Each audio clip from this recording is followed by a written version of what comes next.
Hello बच्चों, कैसे हैं आप सभी लोग। आप सभी का स्वागत है आपके अपने चैनल पे जिसका नाम है डायनेमिक फिजिक्स। और स्टूडेंट्स, आज का जो हमारा लेक्चर है वो है 11th क्लास के लिए। मीन्स हमारा चैप्टर चल रहा था मात्रक और विमाएं, यूनिट एंड डायमेंशन। तो आज हम उस चैप्टर के, हमारा चैप्टर पूरा हो चुका है, आज हम उस चैप्टर के एनसीईआरटी कुछ क्वेश्चन को सॉल्व करेंगे जो अच्छे क्वेश्चन हैं और जो हमारे काम आते हैं। क्लियर। इसके बाद हमारे क्वेश्चन आएंगे जेई या नीट में आए हुए, उसका एक लेक्चर अलग से होगा अपलोड। बट अभी जो लेक्चर है वो केवल नीट एंड ओनली नीट के लिए है। तो ये है नीट का बम्पर धमाका। क्लियर, आप सभी के लिए एनसीईआरटी क्वेश्चन बहुत अच्छे हैं और बेसिक कह सकते हो। इससे बेसिक इस किसी भी सीढ़ी को चढ़ने के लिए हमारा बेसिक पार्ट है। अगर ये क्वेश्चन हमें आ गए समझ में, कंसेप्ट समझ में आ गए, जैसे मैं आपसे कहता हूँ कि जितने क्वेश्चन करेंगे उतना अच्छा है, लेकिन ये भी नहीं है कि आप एक ही टाइप के क्वेश्चन बार बार करें। हर टाइप के क्वेश्चन अलग अलग करें। जैसे एक टाइप के 3 क्वेश्चन कर लिए, किसी के 2 कर लिए। ये डिपेंड करता है कि आप समझते किस तरह हैं, एक समझते हैं या दूसरे से। बाकी तो है ही, आप लोग हैं इतने अच्छे, कोई दिक्कत नहीं है। तो स्टार्ट करते हैं NCERT questions, lecture first, 11th class, unit and dimension. मैं क्वेश्चन दे दूंगा वो स्क्रीन पे, मैं ऐसे क्वेश्चन बोल रहा हूँ, समझिएगा। पहले बात करते हैं फर्स्ट क्वेश्चन की। तो अच्छा, फर्स्ट क्वेश्चन क्या है? फर्स्ट क्वेश्चन में सिंपल मैथमेटिक्स है। इसे question 2.1 NCERT class 11th, chapter है यूनिट एंड डायमेंशन।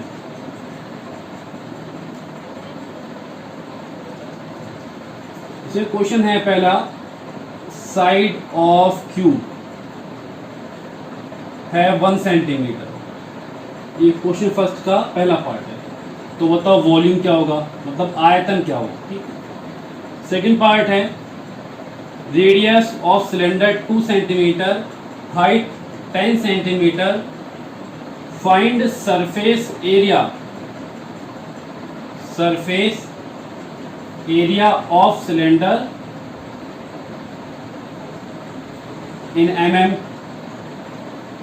थर्ड है, 18 किलोमीटर पर आवर को कन्वर्ट करना है मीटर पर सेकंड में, इट्स मीटर पर second. Fourth, relative density means आपेक्षिक घनत्व, इसकी वैल्यू फाइंड करनी है ग्राम पर सेंटीमीटर क्यूब एंड किलोग्राम पर मीटर। ये क्वेश्चन 2.1 है हमारा। देन क्वेश्चन नंबर 2 भी सिंपल मैथमेटिक्स है। इसका फर्स्ट पार्ट है 1 kilogram into metre square per second square, convert in gram into centimetre square upon second. Second, 1 metre convert in light year. Light year मतलब होता है प्रकाश वर्ष। Third, 3 metre per second square, convert in kilometre per hour square. And fourth है, capital G equal to 6.67 10 to the power -11 newton metre square per kilogram square, convert in CGS। इसको convert करना है। तो कुछ बेसिक मैथमेटिक्स क्वेश्चंस की बात करते हैं, ध्यान समझिएगा, बहुत आसान है। फिजिक्स से समझ में आ गई तो बहुत आसान है, इससे तो कुछ है ही नहीं। पहले बात करते हैं, साइड ऑफ क्यूब कितना है 1 सेंटीमीटर। तो अगर ऐसे बात करें से कन्वर्ट इन मीटर्स को, तो मीटर में क्या हो जाएगा 1/100, मतलब 10 to the power -2। तो वॉल्यूम ऑफ क्यूब क्या होता है साइड क्यूब। अगर मैं इसको A कह देता हूं तो क्या हो जाएगा A क्यूब, मतलब 10 to the power -6। अच्छा, रेडियस है 2 सेंटीमीटर, हाइट है 10 centimetre, surface area of cylinder in mm। Surface area की बात करते हैं तो ये होता है 2πr × r + 1 सेंटीमीटर की बात करते हैं तो होता है 10 mm। कितना 10, तो ये कितना हो जाएगा 20 mm, और ये क्या हो जाएगा 100 mm। पुट कर दो तो 2 पाई कितना हो जाएगा 3.14, r कितना है 20, और 20 + 100 कैलकुलेशन करेंगे तो हमारा आंसर आ जाएगा mm²। नेक्स्ट है 18 किलोमीटर पर आवर। ये बात हम जानते हैं कि किलोमीटर पर आवर को मीटर पर सेकंड में कन्वर्ट करने के लिए 5/18 से मल्टीप्लाई करते हैं। मीन्स 1 किलोमीटर पर आवर होता है इक्वल टू 5/18 मीटर पर सेकंड। सर कैसे? किलोमीटर की बात करते हैं तो किलोमीटर होता है 1000 मीटर, और आवर की बात करते हैं तो 1 आवर इक्वल टू 3600 सेकंड।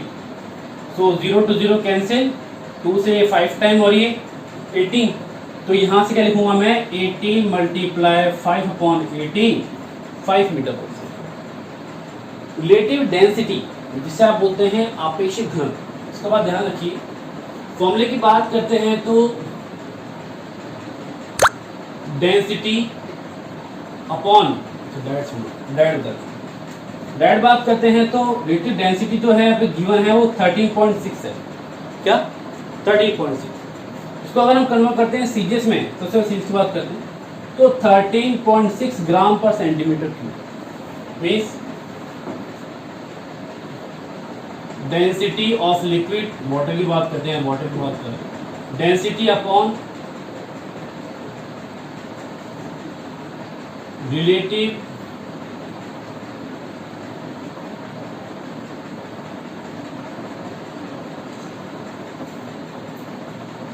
तो यहाँ हो गया ये। इसके बाद की बात करें तो 13.6।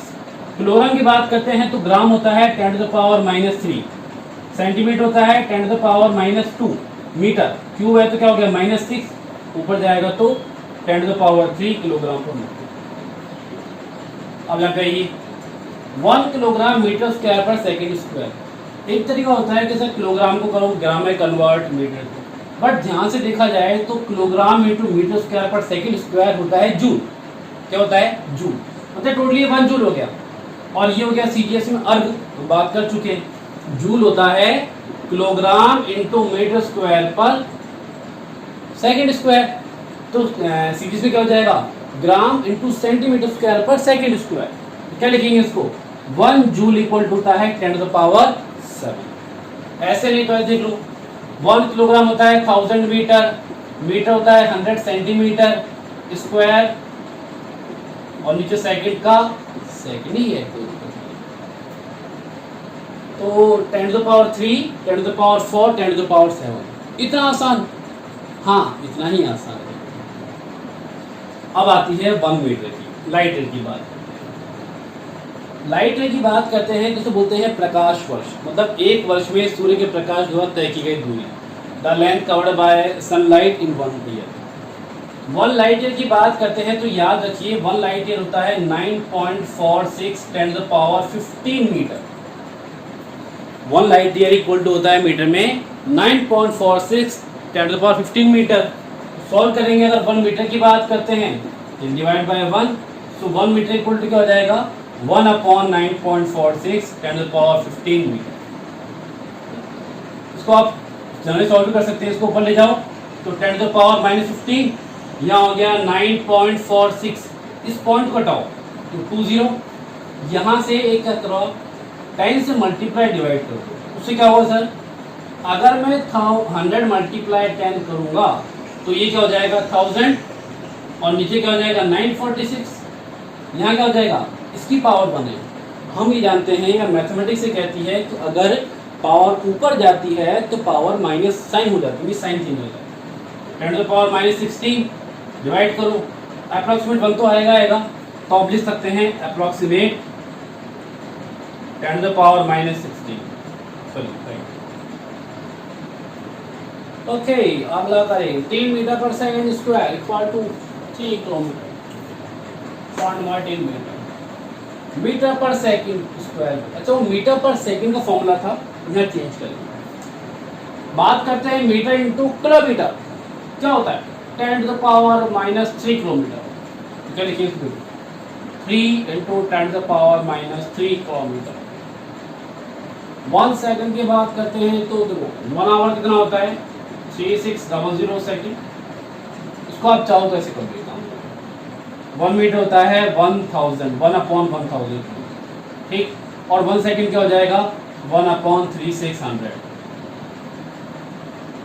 तो तो किलोमीटर पर से और किलोमीटर पर आवर स्क्वायर 1 2 3 1 2 3 ठीक। ये कहाँ जाएंगे ऊपर, तो क्या हो जाएगा 3 मल्टीप्लाई 36 मल्टीप्लाई 360, ठीक है सही क्या है। तो क्या हो जाएगा यहाँ पे किलोमीटर पर, इसको मल्टीप्लाई कर सकते हैं आप 36 मल्टीप्लाई 36 36 9 एंड 18 36 6 39 1296 मल्टीप्लाई 3 3 6 18 3 9 28 3 2 6 8 और 3 तो सिर्फ 3 8 8 8। अब देखो 1 है ना, एक जीरो तो ये लो 1 2 3 तो क्या हो जाएगा 3.88 10 to the power 4 किलोमीटर पर। अगला है g equal to 6.67 10 to the power -11। यहाँ पे हम बेसिक सी बात करेंगे, बहुत बेसिक है चीजें, कुछ खास इतनी हार्ड नहीं। न्यूटन, न्यूटन क्या है, न्यूटन होता है अगर हम कन्वर्ट करते हैं सीजीएस में तो न्यूटन की आती है डायन। तो न्यूटन की डायन कहती है कि मैं 10 की घात 5 मीन्स 10 to the power 5 डायन के बराबर हूँ, मतलब एक न्यूटन में इतनी डायन होती है, इसकी इतनी डिग्रियाँ हैं। मीटर की बात करते हैं सेंटीमीटर, और किलोग्राम करें तो मीटर, ग्राम स्क्वायर है ना 6 5 + 4 9 9 - 6 3 तो 6.67 10 to the power -11। अच्छा -11 + 3 भैया -11 तो है ही है, यहाँ कितना बच गया 10 to the power 3 तो क्या बचेगा 6.67 10 to the power -8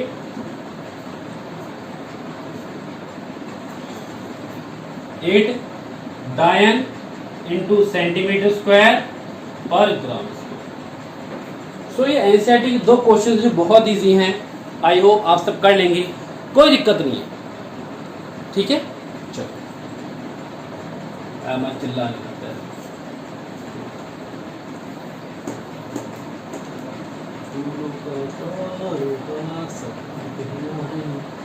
और फिजिक्स का हमारी क्या कहना है, सारी उम्र फिजिक्स को साथ देना है। कैसे गाने गाते हैं अजीब अजीब से, ऐसे ही गाने गाने करते हैं, क्या करें। तो चले आगे, ठीक चलिए अगला क्वेश्चन लेते हैं। अगला क्वेश्चन बहुत अच्छा है, मैं बोलता हूँ सुनिए ध्यान से। 1 calorie is a unit of heat or energy and it's equal about 4.2 joule. 1 calorie is a unit of heat or energy and it's equal about 4.2 joule. Okay, 1 calorie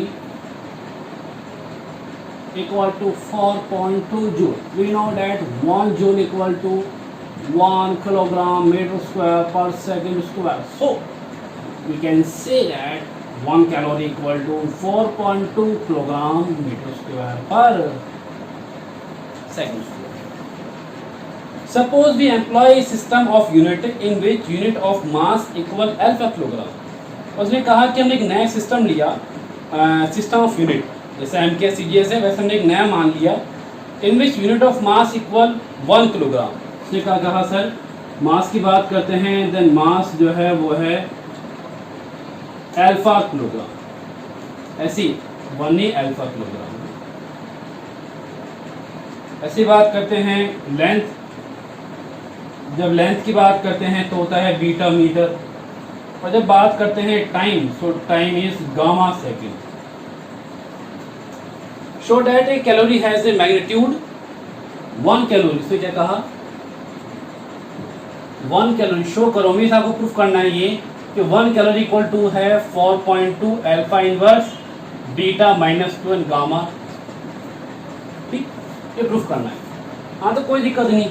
उसने क्या कहा कि मास 1 किलोग्राम है, अल्फा किलोग्राम है, तो अगर मैं 1 kilogram की बात करूं मास की, तो मास क्या हो जाएगा यहाँ पे, वो जाएगा 1/अल्फा।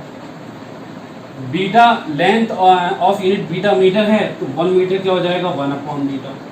और अगर टाइम की बात करता हूँ तो गामा सेकंड है ना, तो 1 सेकंड क्या हो जाएगा 1/गामा। ये तीनों को वहाँ पुट कर दो, जैसे क्या था सर 1 कैलोरी कितना था ये 4.2 किलोग्राम, क्या हो जाएगा किलोग्राम हो जाएगा 1/अल्फा, मीटर स्क्वायर 1/बीटा स्क्वायर, और सेकंड क्या हो जाएगा 1/गामा स्क्वायर। ऊपर लेके जाओ तो 4.2 gamma square upon alpha into beta square, मतलब 4.2 alpha two the power -1 beta two the power -2 and gamma 2। This is 1। आसानी है, आसानी है। तो आप सबको समझ में आई? आई होप ऐसी बात नहीं है, ऐसा कोई हार्ड भी नहीं है, मैं बहुत इजी समझा रहा हूँ आपको। फिर कहता हूँ कि फिजिक्स हार्ड नहीं है, फिजिक्स इजी है अगर समझा जाए तो, बट हमें इसको तोड़ना आना चाहिए। जितना इसको हम तोड़ेंगे उतना खुद को बिल्डअप करेंगे इसको पढ़ने में। कंसेप्ट को तोड़ो, इस दो कंसेप्ट को मिलाओ, कंसेप्ट को याद रखो। अगर एक ही टाइप के 4 फॉर्मूले हैं तो ये याद रखो कि फॉर्मूला क्या है, पहली बात फॉर्मूला याद करना होता है। फिजिक्स पढ़ने के लिए सबसे इंपॉर्टेंट है कंसेप्ट याद होने चाहिए हर एक टॉपिक का। अगर एक टॉपिक की 4 कंसेप्ट है वो चारों को 4 याद होने चाहिए, माइंड में फिट होने चाहिए, मतलब इस माइंड में ठुका हुआ होना चाहिए कि इसका ये जैसे कील ठोकते हैं ना वैसे में। चलो नेक्स्ट लेते हैं, एक्सप्लेन दिस स्टेटमेंट क्लियरली। अब छोटे क्वेश्चन है, to call a dimensional quantity large और स्मॉल, एक क्वांटिटी को हम स्मॉल और लार्ज कह सकते हैं, is meaningless without specifying a standard for comparison. To call a dimensional quantity large और small is meaningless without specifying standard for comparison. In view of this, reframe the following statement wherever necessary. ये सबको ये बताना है कि quantity को हम large भी कह सकते हैं, स्मॉल कह सकते हैं। एक क्वांटिटी को कंप्लीटली लार्ज कहना भी गलत है और स्मॉल कहना बेकार है। मीन्स अगर मैं कहूँ कि 1 मीटर और मैं कहूँ 1 मीटर बहुत बड़ी यूनिट है, क्वांटिटी है, मैं कहूँ छोटी है, तो ये बात मीनिंगलेस है। कब तक? जब तक कि उसे आप कंपेयर ना करें। क्लियर दिख रहा है साफ साफ? तो जैसे आपसे मैं छोटी सी बात कहूँ कि एक एग्जांपल, पहला क्वेश्चन क्या है, an atom are very small object, एक एटम बहुत स्मॉल है, तो बिल्कुल सही बात है। अगर मैं बात करूँ एटम की और एक ऑब्जेक्ट की बात करूँ, जैसे मान लो फ़ोन की बात करूँ, तो वो एटम जो है वो इस फ़ोन की कंपेरिजन में बहुत छोटा है, बहुत छोटा, वेरी स्मॉल, ठीक। लेकिन अगर मैं बड़े की बात करूँ तो एटम बना है इलेक्ट्रॉन से, तो अगर मैं इलेक्ट्रॉन के साइज और एटम के साइज की बात करूं तो एटम बड़ा है। क्लियर? सेकंड है, a jet plane move with great speed, बिल्कुल सही बात। तो अगर मैं यहाँ पे एक सुपर कार की बात करूं और एक जेट की बात करूं, जैसे मान लो एक सिंपल कार की बात करते हैं, मारुति अल्टो की, टाटा नैनो की बात कर लेते हैं। एक टाटा नैनो की स्पीड एक जेट से बहुत कम है, मीन्स इसकी स्पीड कंपेरिजन बहुत छोटी है। लेकिन अगर मैं एक जेट की और सनलाइट की बात करूँ, स्पीड ऑफ सनलाइट, सूर्य के प्रकाश की गति की बात करूं तो वो होता है 3 लाख किलोमीटर पर सेकेंड, इतना आसानी। तो अगर हम बात करें सिंपल कार की और एक जेट की, तो जेट की स्पीड कार से बहुत ज़्यादा है। लेकिन अगर मैं बात करूं, जेट की स्पीड कार से बहुत ज़्यादा है, लेकिन अगर मैं बात करूं जेट की और सनलाइट, स्पीड ऑफ सनलाइट की, तो जेट की स्पीड कम है। Third, a proton is more massive than electron.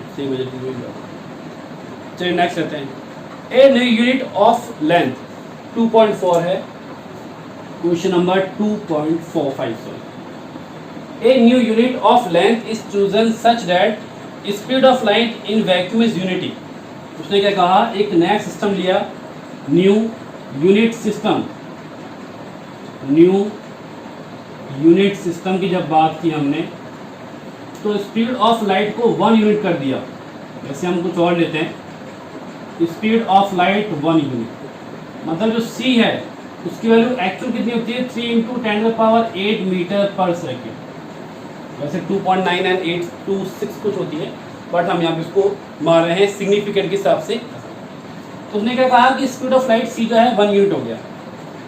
What is the distance between sun and earth in terms of new unit. अब वो कह रहा है जैसे मान लेते हैं ये तो है सन बाबा और ये है अर्थ माँ, धरती में। डिस्टेंस की बात करें तो डिस्टेंस कितनी होगी between sun and earth in terms of new unit, मतलब इस यूनिट की फॉर्म में इसकी डिस्टेंस कितनी होगी of new unit if length take 8 minute 20 second to cover this distance. अब यहाँ जो टाइम है मीन्स इस डिस्टेंस को कवर करने में जो टाइम लगा है वो है 8 मिनट और 20 सेकेंड। चलिए, बड़ा आसान है। हम जानते हैं कि स्पीड इक्वल टू क्या होता है, डिस्टेंस अपॉन टाइम। तो डिस्टेंस डी क्या हो जाएगा, स्पीड मल्टीप्लाई टाइम। टाइम हमें पता है, यहाँ 8 मिनट 20 सेकेंड है, मतलब सब कह सकते हैं 500 सेकेंड। तो 500 देखो, स्पीड की बात करते हैं तो 1 यूनिट, और टाइम की बात करते हैं तो 500। तो डी क्या हो जाएगा 500। ठीक है, ये और 2.5। क्वेश्चन नंबर 2.6, क्वेश्चन सामने स्क्रीन पे, दिल थाम के बैठिए। क्वेश्चन आ गया अगला, विच of the following is most precise device. मतलब जो डिवाइस है उनमें से कौन सी अच्छी डिवाइस है। प्रेसाइज मतलब होता है कौन सी अच्छी एक्यूरेसी से किसी चीज को मेजर कर सकती है। Precise means PRECISE, precise. For measuring length, आप लेंथ मेजर कर रहे हैं, a vernier calliper with 20 division. Vernier calliper है, कितना है 20 वर्नियर स्केल डिवीजन। दूसरा, स्क्रू गेज की बात कर रहे हैं, स्क्रू गेज, स्क्रू गेज, इसकी जो पिच है वो तो है 1 mm, और जो सर्कुलर स्केल डिवीजन है वो है 100। और थर्ड है ऑप्टिकल इंस्ट्रूमेंट, थर्ड है ऑप्टिकल इंस्ट्रूमेंट। अब सुनिए, which of the following is most precise device for measuring length, a vernier calliper with 20 division. किसी भी इंस्ट्रूमेंट की एक्यूरेसी चेक करने के लिए सबसे पहले इंपॉर्टेंट होता है उसका लीस्ट काउंट।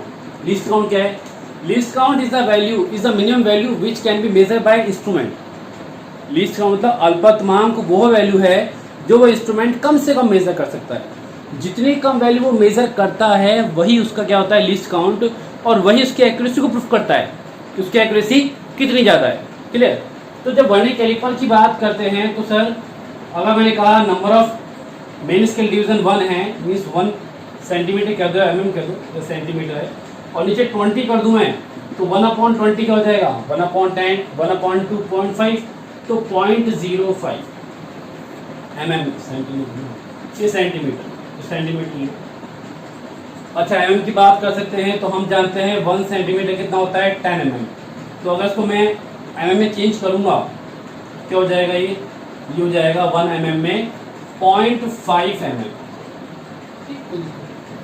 फिर next screw gauge. Screw gauge की बात करते हैं तो पिच की बात करते हैं। स्क्रू गेज की बात करते हैं तो पिच कितनी है उसकी। पिच मतलब क्या होता है, पिच मतलब होता है difference of value between 2 division on main scale. कि जो सर मेन स्केल होती है स्क्रू गेज में, यहाँ एक पॉइंट तो ये और एक डंडा ये, तो यहाँ से यहाँ तक आने में कितना डिस्टेंस कवर करना है। मतलब अगर मैंने कहा है मेन स्केल की डिवीजन है, तो इस डिवीजन से यहाँ तक आने जो डिस्टेंस कवर करते हैं बोलते हैं पिच। तो ठीक है सर, ये कितना है 1 mm अपॉन कितना है 100, तो 0.01। सेंटीमीटर में बात करते हैं तो 0.001 सेंटीमीटर, मतलब ये से अच्छा एक्यूरेट है। फिर आगे क्वेश्चन में लिखा है an optical instrument can measure length to within a wavelength of light. मतलब जो ऑप्टिकल इंस्ट्रूमेंट है, ये तो पहला हो गया हमारा, ये दूसरा हो गया हमारा, तीसरा कि optical instrument can measure length to within a wavelength of light. मतलब ये लाइट की वेवलेंथ तक मेजर कर सकता है। तो अगर लैम्डा की बात करते हैं तो कितना होता है 10⁻⁻⁷। इसको चेंज करें सेंटीमीटर में तो 10⁻⁻⁷ मल्टीप्लाई 100, 10⁻⁻5 सेंटीमीटर। मतलब क्या लिखूं उसको 0.00001 सेंटीमीटर। तो सर इसका अगर बात करें लिस्ट काउंट की, the least count of vernier calliper कितना है 0.05 सेंटीमीटर। हम सेंटीमीटर की बात करते हैं। क्लियर। बात स्क्रू गेज करते हैं, then least count of screw gauge 0.001 centimetre and least count of optical instrument 0.00001 centimetre. So this is more accurate comparison to other instrument. इतना आसान क्वेश्चन। आंसू ही आ गए अब तो। अरे कोई बात नहीं, खुशी के आंसू है तो आनी ही।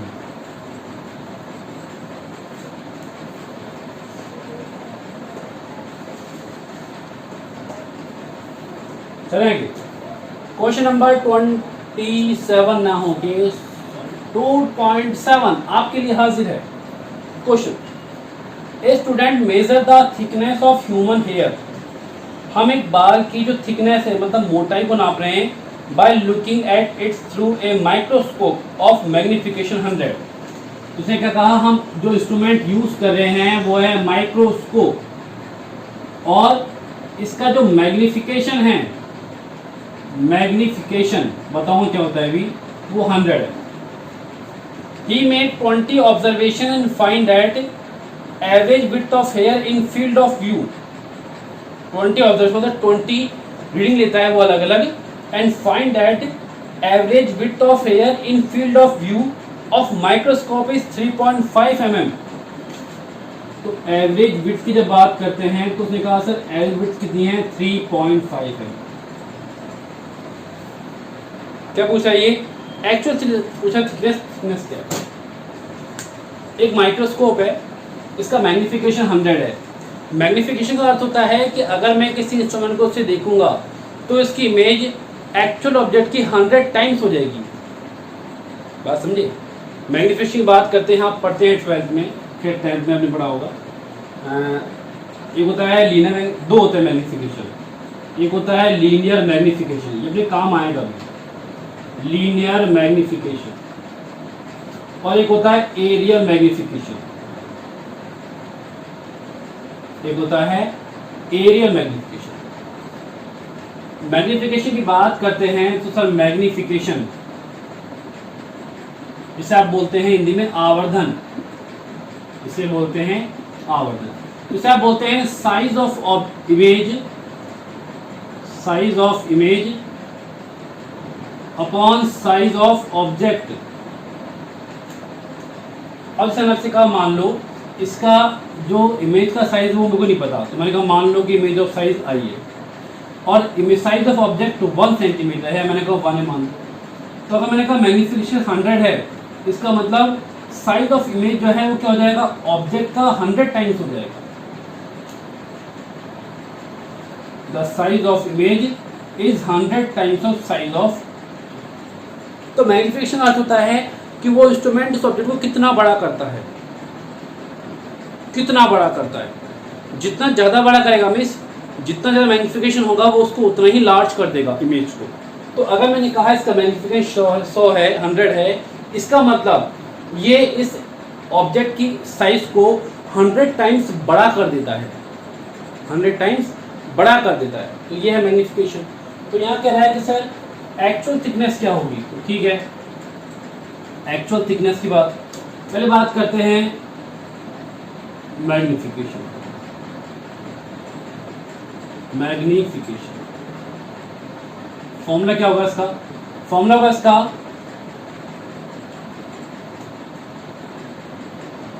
इसको आप जनरल लेक्चर से कि गिवन विड्थ मतलब जो पता है एक्चुअल वो पता है वो, और ऑब्जर्व थिकनेस की बात की। क्वेश्चन क्या कर रहा है question, a student measure the thickness of human hair by looking at it through एक माइक्रोस्कोप ऑफ 100 मैग्निफिकेशन। अच्छा यहाँ सुनो ध्यान से क्या क्वेश्चन कर रहा है, मैं शायद उल्टा पढ़ लिया। A student measure the thickness of human hair.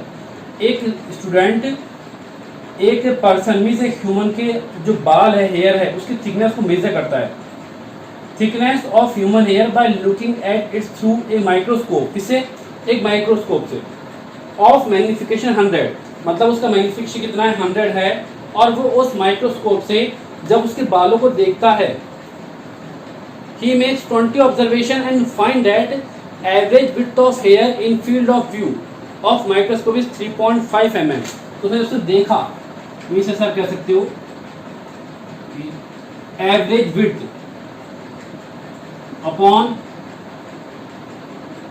Actual thickness,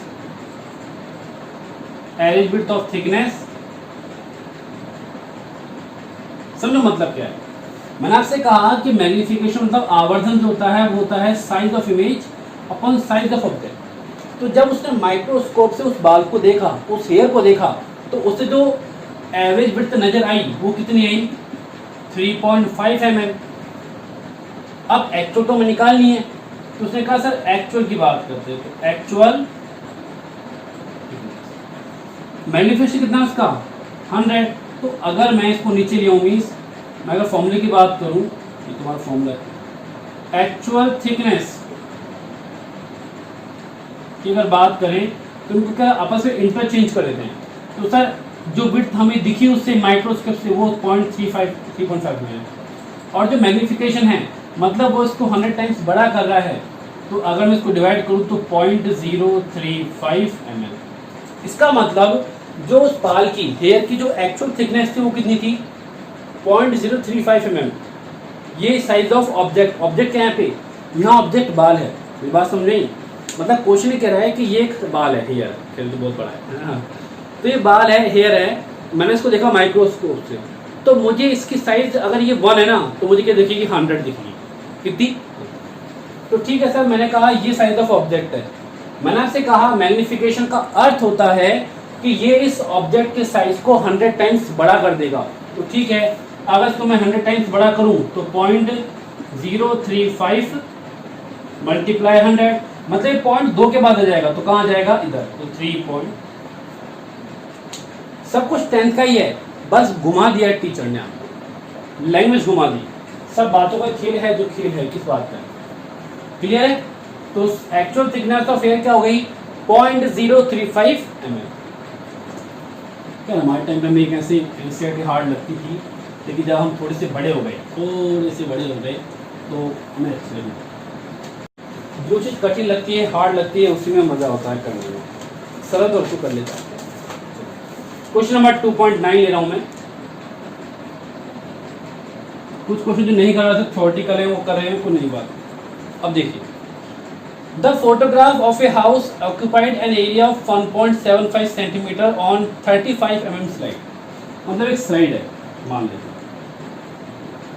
ये एक स्लाइड है, और इस स्लाइड की जो विड्थ है वो कितनी है, 35 mm। 35 mm।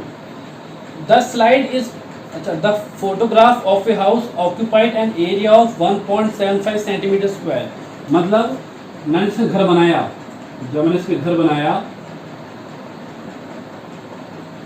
तो इस घर ने इस पे जो एरिया ऑक्यूपाइड किया वो कितना है, 1.75 मीटर स्क्वायर, सॉरी सेंटीमीटर।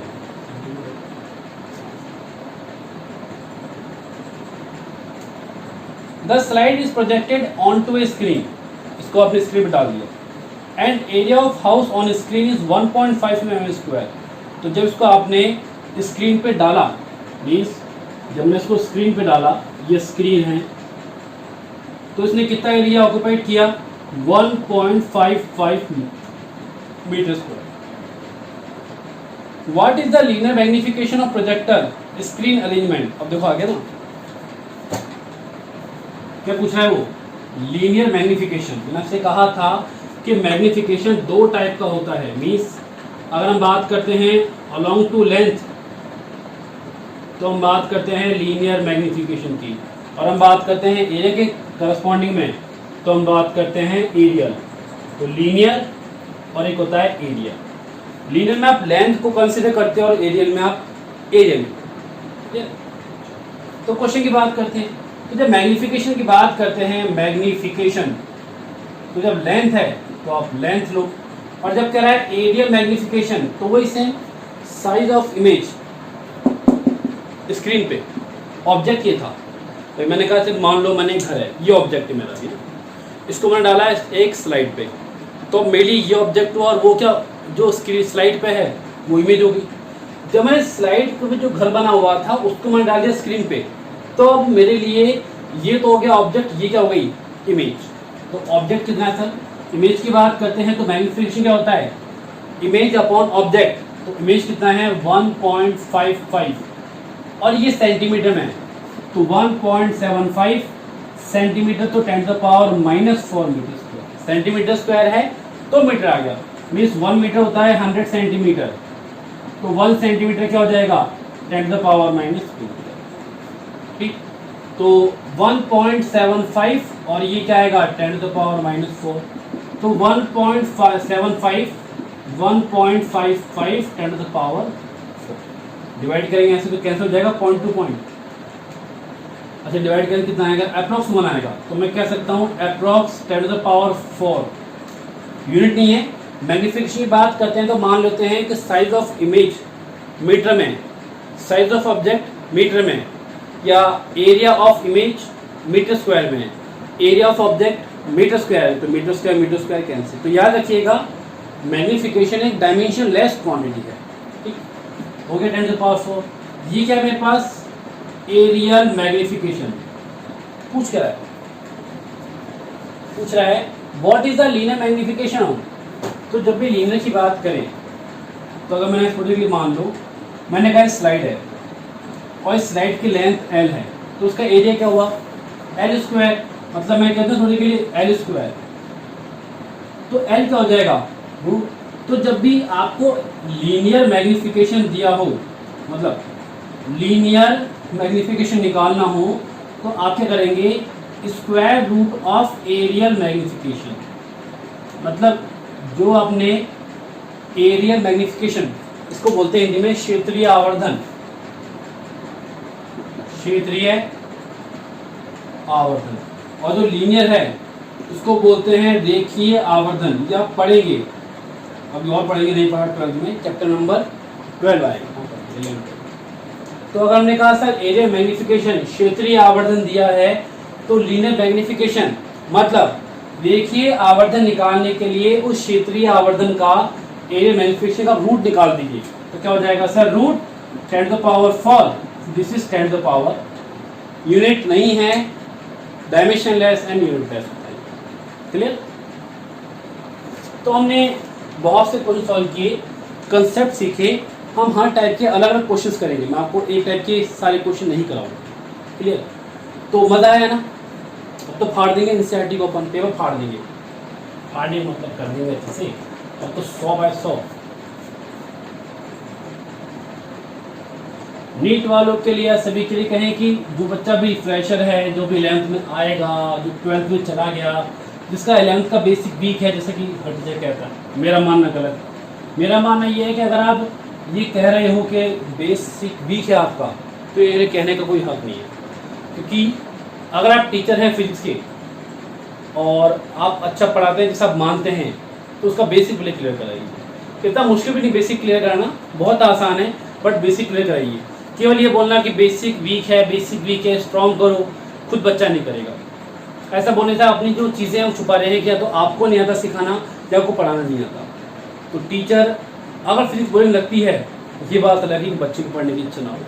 अगर फिजिक्स इजी करनी है तो टीचर को ही मेहनत करनी पड़ेगी थोड़ी बहुत। उसके बाद बच्चा मेहनत नहीं कर तो बच्चे की गलती है, वो फिर फॉल्ट बच्चे का होता है कि बच्चा मेहनत नहीं कर रहा, बट मेहनत तो करनी पड़ती है। तो ये कहना बंद करें कोई भी टीचर कि बेसिक वीक है, इससे बच्चा डीमोटिवेट होता है। बच्चे को डीमोटिवेट करने बजाय टीचर काम होता है मोटिवेट करना। कोई चीज़ नहीं तो बताइए, ठीक। क्योंकि कभी उन टीचरों से कहें कि हमसे भी कभी किसी ने कहा है कि तुम्हारा बेसिक वीक है, तो आज लगता है पता कि नहीं, अगर टीचर्स टाइम मेहनत करता तो शायद ऐसा नहीं होता। फिर भी ठीक है। अब नेक्स्ट हमारा क्वेश्चन जो है वो है, आपको लिखने हैं नंबर ऑफ सिग्निफिकेंट फिगर। क्या बात है सर, अब तो बस हो ही जाएगा, अब दिक्कत नहीं है। आपको कुछ क्वेश्चंस, कुछ फिगर दिए हुए हैं, आपको लिखना है उसमें कितने सिग्निफिकेंट फिगर। तो देखो तो आप ऐसे कर दोगे हलवाई, जरूरत ही नहीं कुछ करनी है।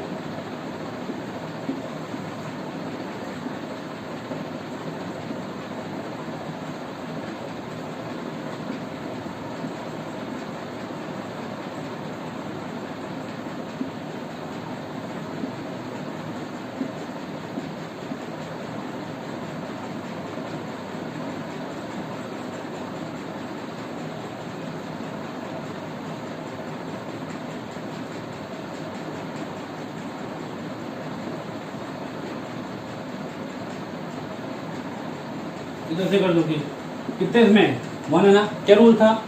रूल ये था कि पॉइंट के बाद अगर वो 0 आता है then between point means between decimal and non zero digit के बीच को 0 आता है तो वो सिग्निफिकेंट फिगर नहीं होता।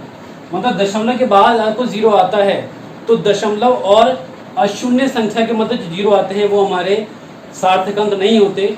लेकिन हाँ, जो नंबर 0 से छोटे हैं या कहें जो नंबर 1 से छोटे हैं, लेस देन 1 हैं, और जिनमें पॉइंट के बाद जो नॉन जीरो डिजिट आती है उसके बाद अगर 0 आता है तो वो सिग्निफिकेंट है। तो यहाँ 1, यहाँ 1 2 3 सीधा ही है, 1 2 3 4 ये 0 के बाद आ रहा है ना, तो है 1 2 3 4 1 2 3 4, और यहाँ देखो 3 0 है ना, तो ये हमारा सिग्निफिकेंट फिगर नहीं है, ये है। तो कितना हो जाएगा ये क्वेश्चन नंबर से। अच्छा क्वेश्चन नंबर 12 लेते हैं, 11 सॉरी 2.11। आपको लेंथ दी है 4.234 मीटर, ब्रेथ दी है 1.005 मीटर एंड हाइट दी है क्यू की 2.01 सेंटीमीटर। आज से पूछ रहा है एरिया वॉल्यूम, बट वहाँ पे सिग्निफिकेंट फिगर का जो रूल है फॉलो करना है। ठीक, तो देखो ये सेंटीमीटर में है, कन्वर्ट करो मीटर में, तो 0.0201 मीटर डिवाइड बाय 100 कर दिया तो 1 2। अब मेरे को निकालना है एरिया। एरिया ऑफ क्यूबॉइड क्या होता है, क्यूबॉइड है तो 2 LB plus BH plus HL, और वॉल्यूम क्या होता है LBH। तो उसका फॉर्मूला मैं कैलकुलेशन नहीं कर रहा इतनी, तो ये जो आंसर आएगा ये आएगा 8.720 मीटर स्क्वायर, और ये आएगा 0.0855 मीटर।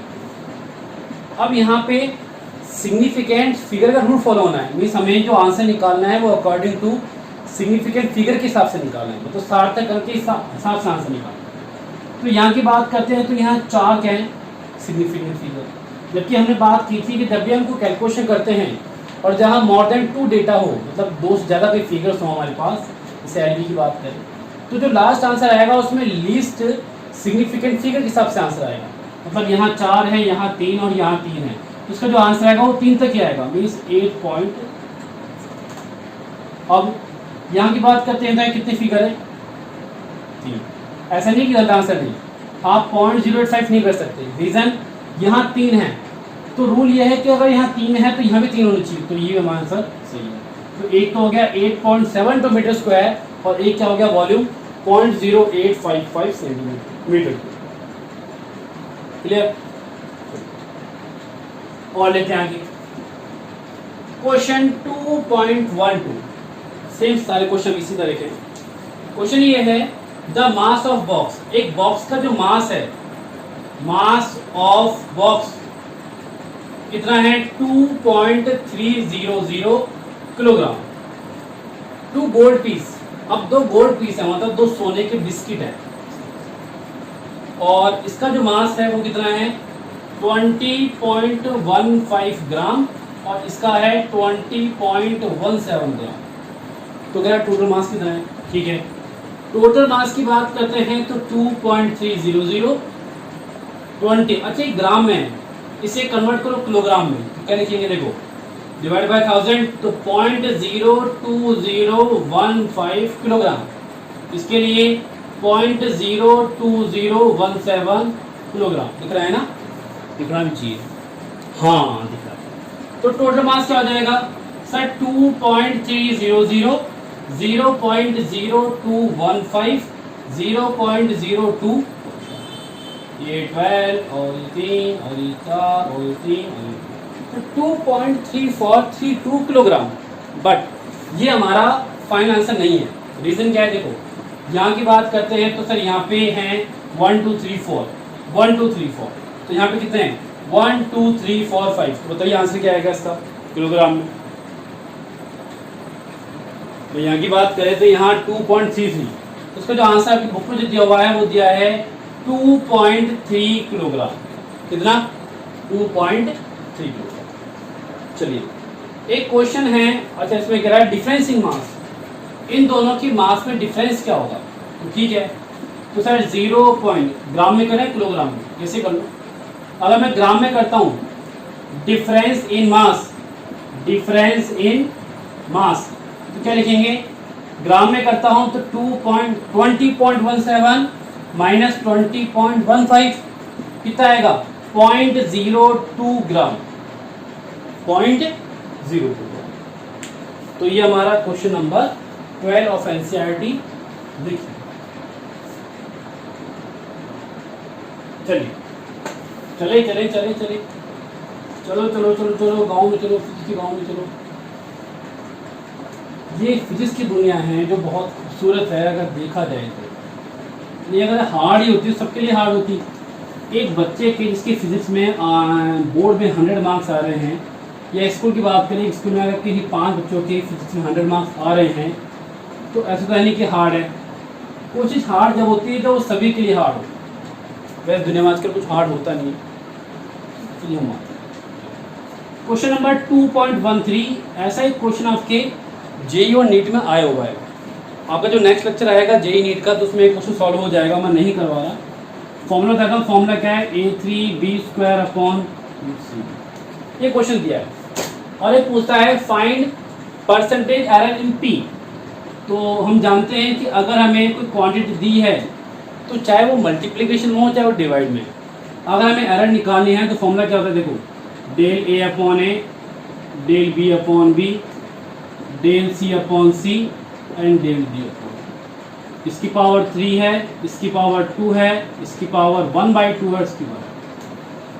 अगर हमें निकालना है परसेंटेज एरर तो डिवाइड मल्टीप्लाई बाय 100।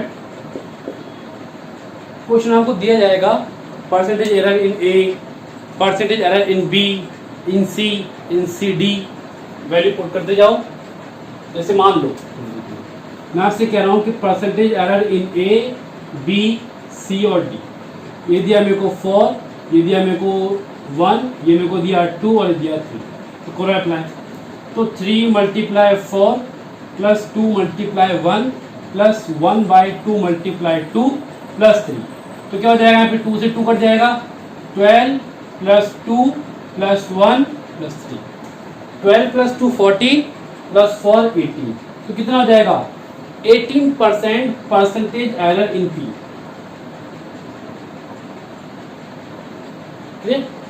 तो ऐसे तो क्वेश्चन बता आसान है जो हमारे हर साल नीट है जेईई में का। एक क्वेश्चन और लीजिए, क्वेश्चन नंबर 2.14। अच्छा क्वेश्चन है, समझने के हिसाब से यह बहुत अच्छी चीज है।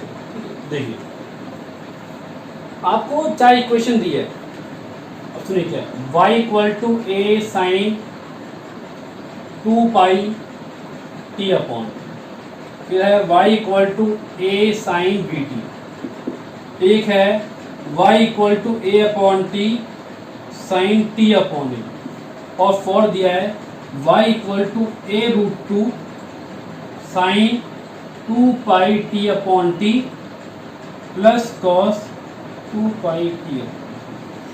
अरे पूछा है कि इन चारों में से कौन कौन सी क्वेश्चन सही है और कौन सी गलत है, बट यहाँ पे यूज करना है dimension, means prove that which equation is correct और नॉट बाय यूजिंग डायमेंशन। तो हमें डायमेंशन का यूज करते हुए इसको सॉल्व करना है। तो देखिए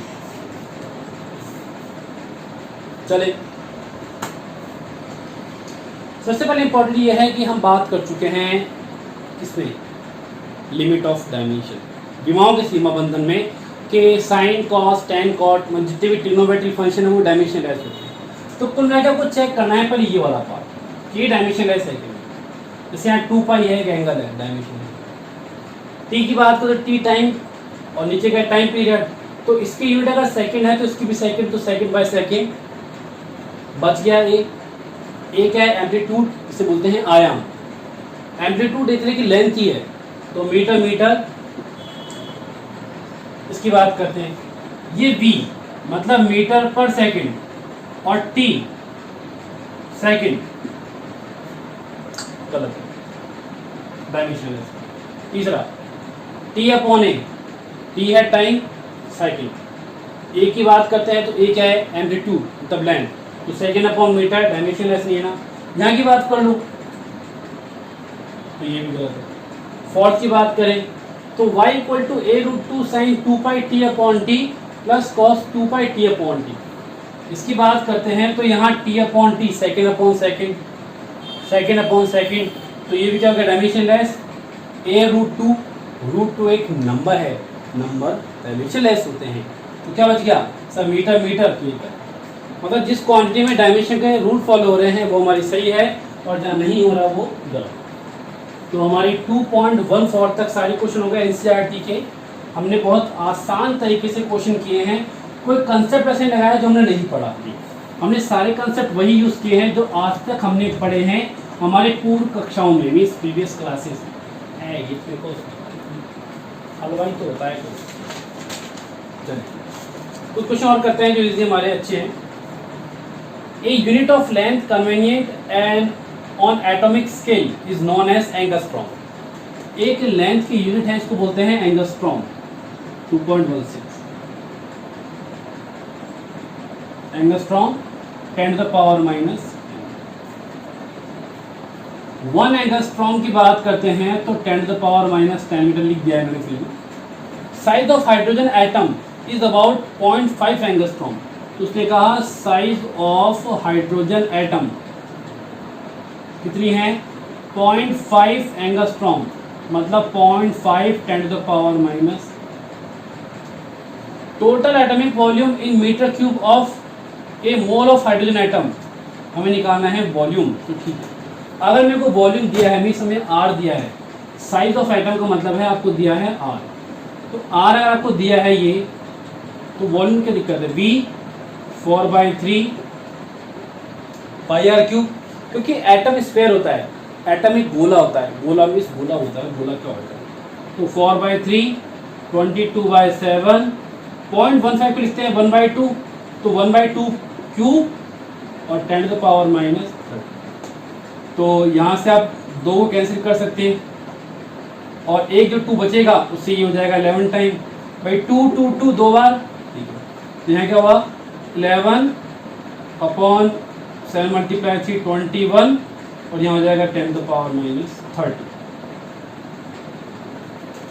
और क्या पूछा है इसमें, total atomic volume in metre cube of a mole of hydrogen atom. उसने बात की है 1 मोल की, कितनी 1 मोल की। इसका जो आंसर है वो है 0.0524, वॉल्यूम है 0.0524 10⁻⁻30 मीटर क्यूब। अब उसने 1 मोल की बात की है।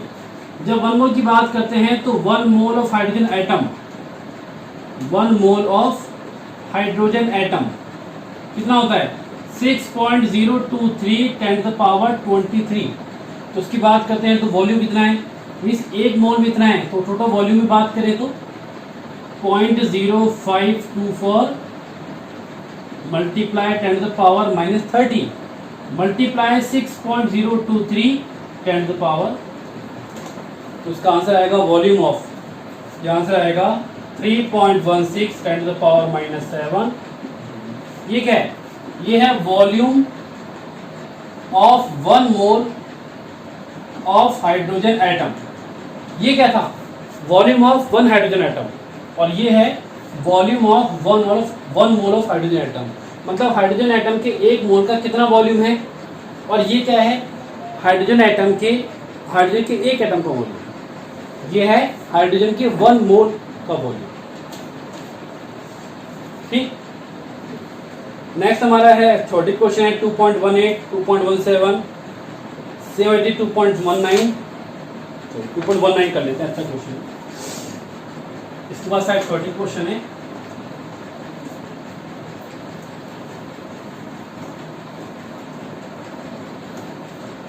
सुनिए 2.19 जो है आपके स्क्रीन पे दिख जाएगा क्वेश्चन। दिखने में बड़ा है, करने में बहुत छोटा है, दोलन हो जाएगा। बात समझने की, हम बात करें मेथड की, इसे बोलते हैं लंबन विधि। लंबन विधि मतलब पैरेलैक्स मेथड। इसका काम होता है डिस्टेंस बिटवीन 2 स्टार्स को फाइंड करने में। मतलब अगर मैंने कहा 2 स्टार्स हैं तो उनके बीच में अगर डिस्टेंस मेजर करने जाऊं तो मैं स्केल तो लूंगा नहीं, 1 2 कब तक चलेंगे, मतलब हमारी पीढ़ी निकल जाएंगे और तो ना। तो उसको मेजर करने के लिए हम एक अप्रॉक्सीमेट मेथड यूज करते हैं जिसे बोलते हैं पैरेलैक्स मेथड, लंबन विधि। तो उसके बारे में बात है इस क्वेश्चन में, ये क्वेश्चन उसी के बेसिस पर। Parallax method use in determination of distance of very distant star. Distant star का मतलब होता है कि दो स्टार जो बहुत ज़्यादा दूरी पर हैं उनके बीच की डिस्टेंस फाइंड करने के लिए। The base line A B, मान लेते हैं कि हम अर्थ की बात करें कि मान लेते हैं सर ये जैसे केपलर ने कहा था, एक साइंटिस्ट था केपलर, और केपलर ने कहा था कि उससे पहले किसने एक बात कही कि अगर ये सन है तो इसके सराउंड में भी, इसके चारों ओर अर्थ जो है वो सर्कुलर पाथ में मोशन कर रहा है। बाद में केपलर ने कहा नहीं, कि जैसे एटम की हम बात करते हैं कि एटम में न्यूक्लियस के सराउंड में चारों ओर इलेक्ट्रॉन एक इलिप्टिकल पाथ, इलिप्टिकल मतलब दीर्घवृत्त, इलिप्टिकल, इलिप्स बोलते हैं इसको, दीर्घवृत्तीय पाथ एक मोशन करता है, वैसे ही इस सन के सराउंड में जो अर्थ है वो इलिप्टिकल पाथ मोशन करता है। अच्छा, इलिप्ट में सेंटर की बात करते हैं तो सेंटर की बात बाद में करेंगे। यहाँ दो फोकस होते हैं, एक फोकस F1 ये हो गया और एक फोकस शॉर्ट में बोलते हैं इसको फोकी, हिंदी बोलते हैं नाभि। तो मान लेते हैं कि सर अर्थ मोशन कर रही है इलिप्टिकल पाथ में, और मैंने कहा मान लो कि ये अर्थ की दो कंडीशन है, इस इलिप्टिकल पाथ पे दो पोजीशन है। A B is the line joining the earth to location. देखो क्या कह रहा है, parallel method used in determination of distance of by distance star, मतलब दो स्टार जो बहुत ज़्यादा दूरी पर हैं उनके बीच की डिस्टेंस फाइंड करने के लिए हम इस मेथड को यूज करते हैं। Clear sir? आप सीधे से माप क्या दिक्कत है, ऐसे नहीं कर सकते, तो दिमाग थोड़ी ना घूमे। The base line A B is the line joining the base line A B, इसे हम बोलते हैं आधार रेखा, is the line joining the earth to location. देखो आ गया टू लोकेशन, 6 मंथ, मतलब 6 मंथ पहले यहाँ पे था, उसके बाद यहाँ पे आ गया। Apart in its orbit around the sun, apart in its orbit, और मतलब कक्षा से मोशन कर रहा है around the, that is the base line is about the diameter. इसकी जो लेंथ है इस बेस लाइन की, जिसे हम डायमीटर बोल सकते हैं, वो होती है 3 × 10⁻11। However, the nearest star are so distant that with such a long baseline, अब जो डिस्टेंस निकालनी है वो निकालनी है पारसेक में। क्या निकालनी है? पारसेक में। तो पहले लिख लेते हैं, हमें क्या दिया हुआ है, हमें दिया है डायमीटर ऑफ अर्थ ऑर्बिट, ये डायमीटर तो कहेंगे हम, डायमीटर ऑफ अर्थ ऑर्बिट, जैसे आप कह दो length of base line,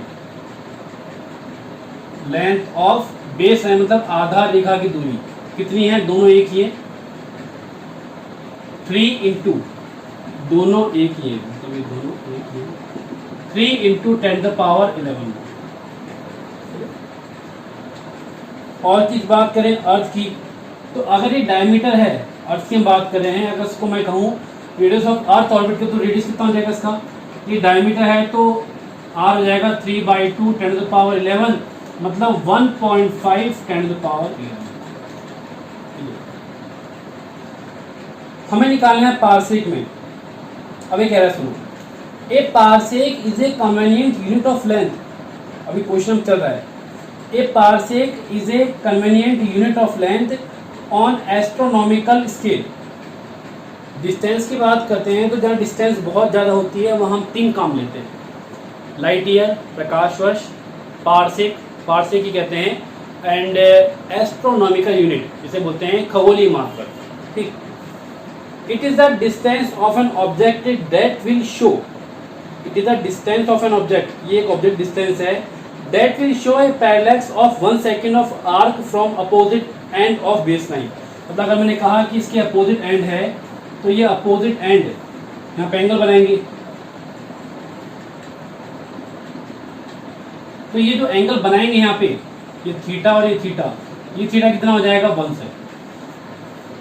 it is the distance of an object that will show a parallax of 1 second of arc from opposite end of base line equal to distance from earth to सन।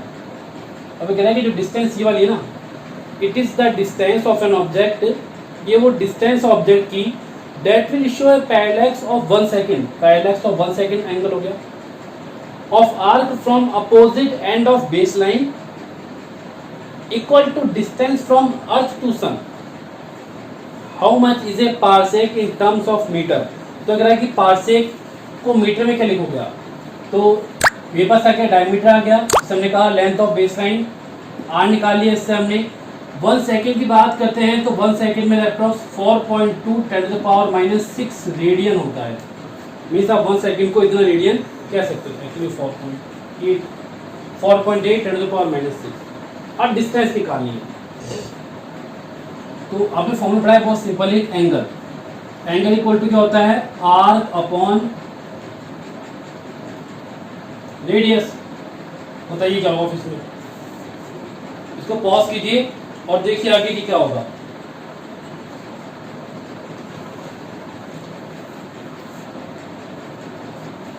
हाँ अब देखो, शब्दों का खेल है। मुझे angle दिया है, ठीक है सर, ये तो हो गया। अब मेरे को दिया क्या है? आर्क दिया है, रेडियस दिया है। आर्क या रेडियस? एक्चुअली ये दिया है ना आपको, ये आर्क है, ठीक। हमें निकालने से मान लो कि ये सेंटर पॉइंट है और ये अर्थ जो है ये मोशन कर रहा है इलिप्टिकल पाथ। मान लेते हैं किस टाइम पे वो यहाँ पे था अर्थ और एक टाइम पे यहाँ पे, तो ये जो ये नहीं डिस्टेंस वो ये वाली है, ठीक। हमें निकालनी ये डिस्टेंस। अगर इलिप्टिकल पाथ है जिसमें सर्कुलर मान सकता हूँ अप्रोक्सीमेट, तो मुझे डिस्टेंस ही निकालनी है।